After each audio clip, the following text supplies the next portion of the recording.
Et l'avenir vous dira qui je suis exactement.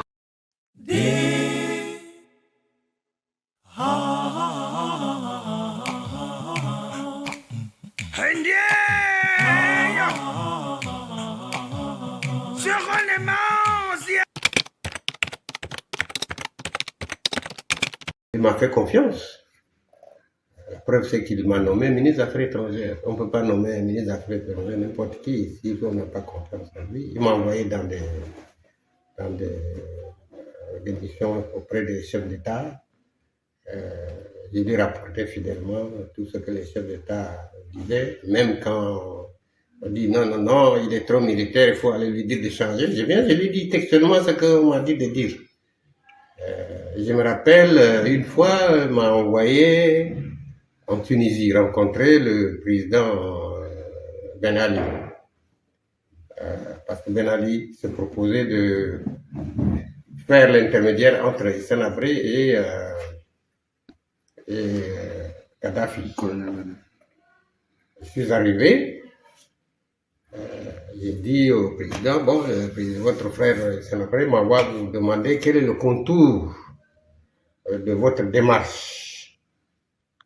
Et dès que j'ai dit comme ça, le ministre des Affaires étrangères de Tunisie intervient pour me dire, écoutez, ou vous acceptez de négocier avec Kadhafi ou alors la guerre va reprendre. Mais je ne l'ai pas raté. Hein.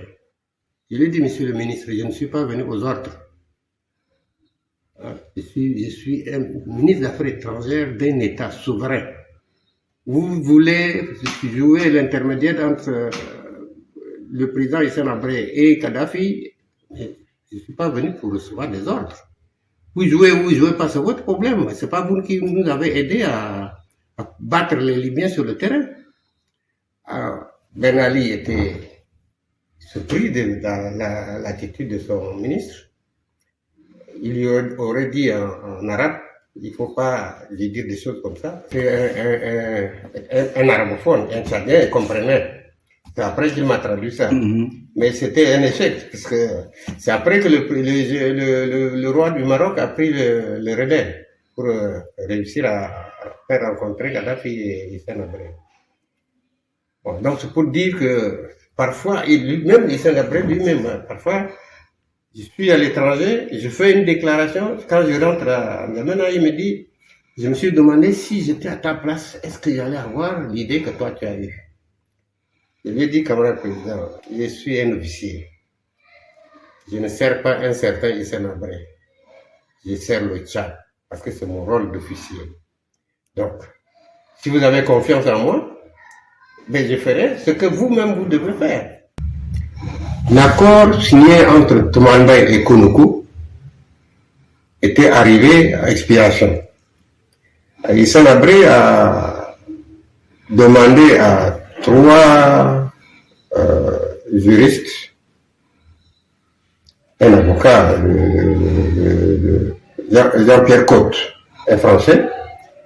Il a également demandé à un Suisse et un Algérien de lui rédiger un nouvel accord avec de nouvelles clauses. Le travail a été fait. Il a pris l'accord. Il a invité les Français. Il leur a dit, voici un nouvel accord. Vous en prenez connaissance. Si vous êtes partant, vous signez. Les Français ont pris l'accord. Ils l'ont gardé pendant 1 mois, je crois. Ils l'ont ramené en disant que c'est trop contraignant. Hissène Habré a appelé les Américains. Et les Américains ont signé une séance tenante dans le bureau d'Hissène. Et dès que les Français ont appris que les Américains ont signé l'accord, ils ont crié à la trahison. Hissène Habré a fait la même chose que Thomas Bay, patati patata. Et c'est comme ça qu'ils sont partis chercher Idriss Déby. Ils l'ont rencontré à Amsterdam pour signer un accord avec lui en disant, tu vas arriver au pouvoir, tu nous mettras dans le pétrole tchadien. Ils ont mis tous les moyens pour que Idriss arrive. Idriss est arrivé. Il leur a donné presque 40% d'action dans le pétrole tchadien. Mais ils ont déclaré que le pétrole n'est pas exploitable. Jusqu'à ce que les élèves, les Tchadiens ont manifesté à la place de l'indépendance pour brûler le drapeau français. Vous voyez? Là où c'est la mauvaise foi des Français. ELF, qui était une entreprise d'État. Ils ont dit non, ça ne pas. Et finalement, le pétrole a quand même coulé. Mais il faut dire aussi que si le pétrole a coulé,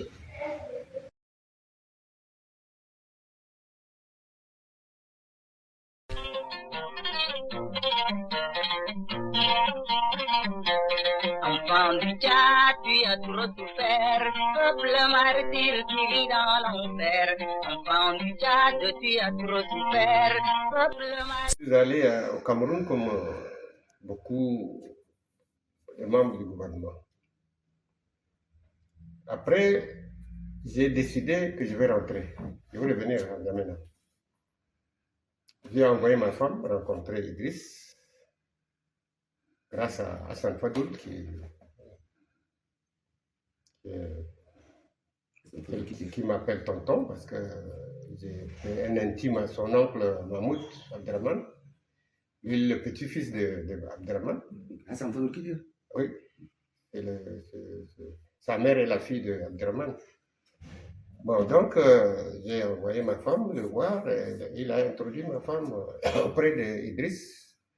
Idriss lui a dit, écoute, va dire à ton mari de rentrer. C'est lui qui commande ici. Moi, je ne maîtrise même pas la situation encore à N'Djamena. Donc, rien ne va lui arriver. Il faut qu'il rentre. C'est comme ça que je suis rentré. Et il m'a reçu le 3 janvier 91. On a échangé. Je lui ai dit, bon, je te demande 3 choses. Premièrement, il faut maintenir le dossier d'Aouzou à la Cour internationale de justice. Deuxièmement, il faut...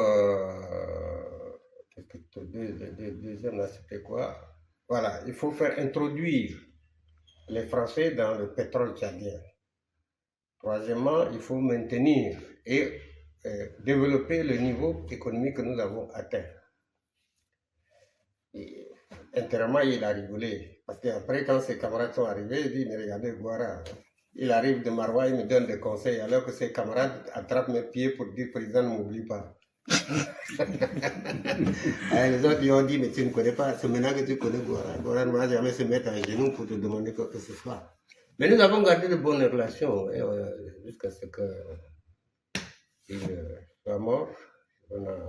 On a gardé de bonnes relations. Quand il y a un problème, parfois je lui envoie des petites fiches pour dire, président, il faut régler ça de telle manière. Et parfois, il accepte de faire comme on suggère. Et quand il y a eu les états généraux des armées, c'est lui qui a décidé que je sois le porte-parole de la science. Donc, bon, on est restés de bons amis. Hein.